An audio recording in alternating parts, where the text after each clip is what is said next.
right, on your study guide, lesson 1 was exponent rules. Number 1 says which expression is equivalent to -4 to the 5th to the 0. Now, everything inside the parentheses with a 0 exponent becomes 1. Okay, everything becomes 1. So A should have been your correct response. Number 2 says which expression is equivalent to 7 squared to the 5th divided by 7 to the -6. You need to start in the numerator because you have a separate operation up there. We need to deal with this power rule. So 7 squared to the 5th would be 7 to the 2 times 5, which makes 10, over 7 to the -6. Now we're going to use the quotient rule. To combine, we keep the 7. We're going to subtract our exponents. We're going to subtract -6. Okay, this is where you guys are going to go wrong on this. Subtracting a negative, 2 negatives make a positive, giving you 7 to the 16th, which is D.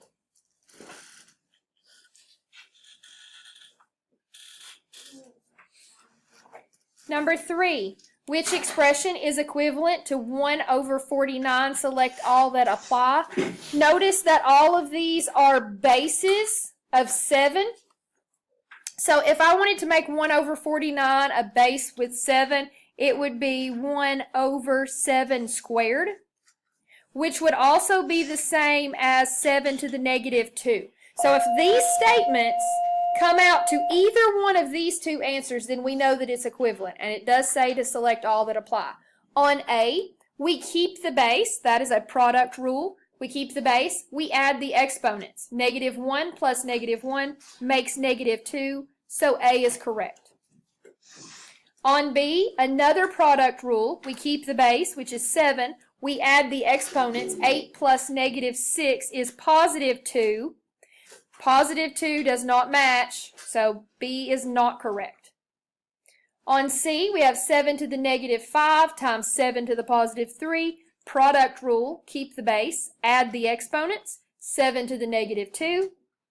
It is C, or C is correct. On D, product rule again, we keep the base 7. We add those exponents. 7 plus -9 is -2, which is correct. And then on E, we have 7 to the -2 times 7 to the +4. Keep the base, add those exponents. -2 plus 4 is +2. That is incorrect. Should have had 3 on this one. Number 4, write 16 to the 8th as a power with a base of 4. If we pull that exponent off, we would have 16 to the 8th. We can ignore the exponent while it's on the outside. I want to change the base, which is 16, to a 4. Okay, I want to change it to a 4. So think about 4.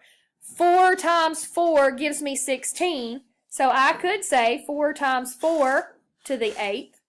Now, they're going to want me to write this in exponent form and not expanded form. So 4 times 4 is actually 4 squared to the 8th. They're going to want us to simplify this because that's just what you do. And you get 4 to the 2 times 8 is 16. So 4 to the 16th is equivalent to 16 to the 8th.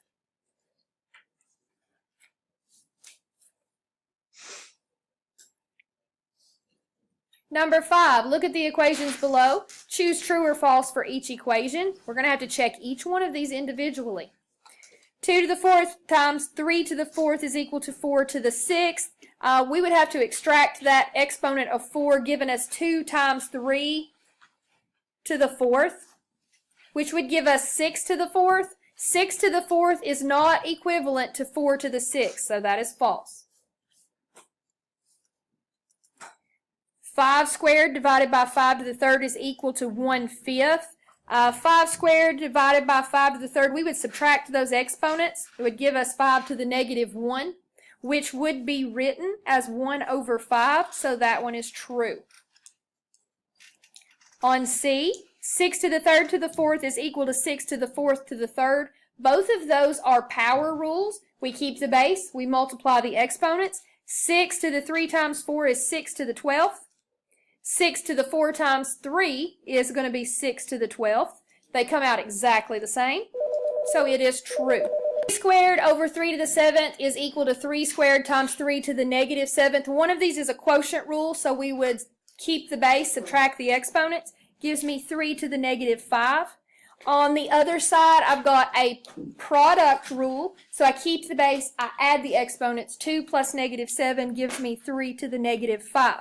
3 to the negative 5 is equal to 3 to the negative 5. It is true. Guys, I apologize, we're going so fast.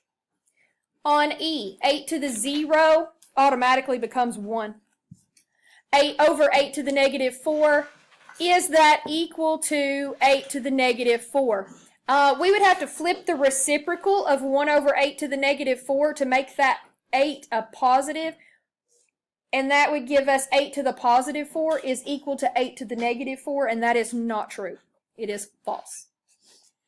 On F, we've got 4 to the 10th divided by 4 to the 5th, and they want to know if that is equal to 4 squared. Now, the quotient rule says keep the base, subtract the exponents. 10 minus 5 gives me 4 to the 5th, not 4 squared. So it is false.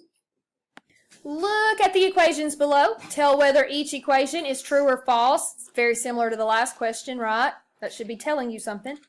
3 to the 5th times 3 to the 7th, that is a product rule. We keep the 3, we add the exponents, and we get 3 to the 5 plus 7 is 12. 3 to the 12 is not equal to 3 to the 35. It is false. On B, we have a product rule inside of a power rule.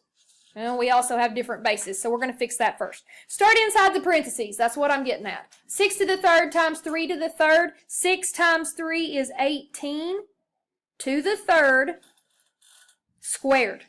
Okay, that 2 is still sitting out there. That's going to give us 18 to the 3 times 2 is 18 to the 6th, which is true. Start on the inside of the parentheses if you can, before you start distributing and doing all that extra stuff. On C, 7 to the negative 6 times 7 to the positive 4 is, 1 over 7 to the positive 4 is equal to 1 over 7 to the 10. If we take our 7 to the negative 6 and we make it a fraction, we have 1 over 7 to the positive 6 times 1 over 7 to the positive 4 is equal to 1 over 7 to the 10th. Then you would use that product rule in the denominator, and then you would keep the 7 and add 6 plus 4 to get 6 to the 10th. It is true. That one is true. D, 4 to the 4th times 4 squared is a product rule. We keep the 4. We add the exponents. 4 to the 6th is equal to 4 to the 6th. It is true. On E, quotient rule says subtract the exponents. Negative 4 minus 4 gives me 13 to the negative 8, which is not equal to 13 to the 0. It is false. On F, you see that 0 exponent, your eyes should immediately go to the 0 exponent all of the time. Look at its placement and make a decision. Everything inside this parentheses has an exponent of 0, which means everything inside that parentheses is 1. 1 is not equal to 16 to the 9th. It is false. Number 2, Tyler simplified the expression 5 to the 4th times 5 to the negative 9. All of his work except his answer is shown. Which expression is the correct answer for Tyler's work? All you had to do was take the 5 to the negative 5 and fill in this next blank. You needed to flip the reciprocal to make it 1 over 5 to the positive 5. Number 3, complete the table. 10 to the 4th times 10 to the negative 2. We keep the 10. We add the exponents. 4 plus negative 2 is positive 2. 5 to the 4th times 7 to the 4th. This time we keep the exponent and multiply those bases because the bases are different. 7 times 5 is 35. Keep the 4. Now we have a combination here. We're going to 2 times 4 is 8 to the 7th to the 3rd. And then 8 to the 7 times 3 gives us 8 to the 21. That question should have looked familiar to you.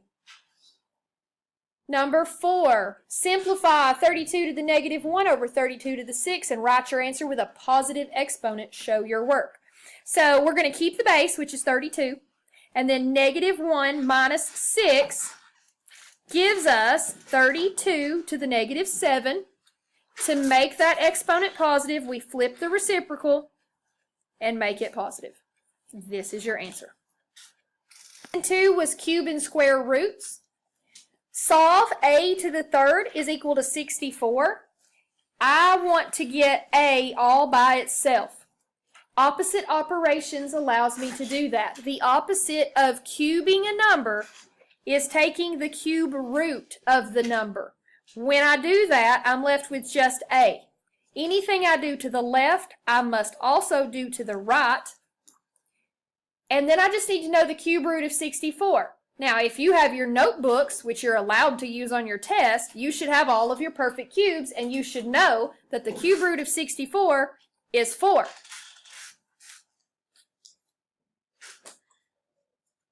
Number 2, which is a perfect square? Not 8, not 18, not 225. It is C. No, it's not. It's 225.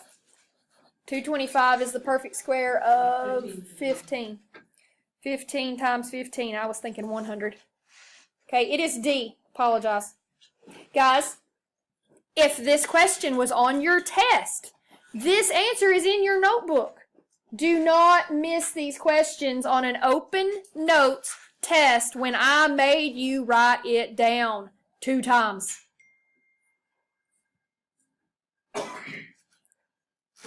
Number 3. The fractions below are possible values of x in the given equations. Write the correct fraction inside the box for each equation. X squared is equal to 4 over 9. If we was picking a fraction, we would need that fraction to be squared and equal to 4 over 9. So what number squared gives me 4? 2. And what number squared gives me 9? 3. So we are looking for 2/3 in A. Okay, that one requires some thought.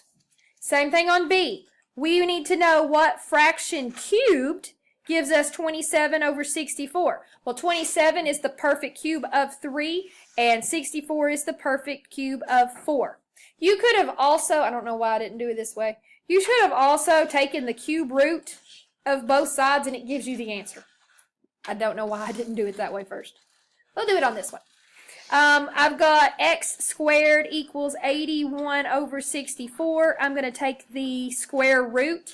Gives me x. The square root of 81 is 9, and the square root of 64 is 8. So we're looking for 9 over 8, and this one was 3 over 4. So that just leaves 1/2. Cube root of 1 is 1, and the cube root of 8 is 2. The formula for the surface area of a cube is capital S equals 6 times x squared. Where x is the length of one side, find the length of the side of a cube within a surface area with a surface area of 150 square inches. That surface area goes in for S. So we have 150 is equal to 6 times x squared. We're solving an equation. We're solving for x. X has to be alone. You cannot take the square root of both of these numbers because the 6 is not squared. So divide by 6 to get x squared equals 25. That means that each surface of a 6-sided cube is 25 square inches surface area. To find the dimensions, now we're going to take the square root to get x equals 5. This one should have looked familiar as well. Jack chose C. Jack is wrong. Number 2. Choose yes or no to tell whether the number is a perfect cube. This is in your graphic organizer. 27 is the perfect cube of 3. 100 is not a perfect cube, it is a perfect square. 125 is the perfect cube of 5, and 1000 is the perfect cube of 10. So yes, no, yes, yes. Guys, these are in your graphic organizer. Please don't miss these questions tomorrow. Number 3, the formula for the volume of a square pyramid is volume is equal to base squared times height divided by 3, where b is the length of one side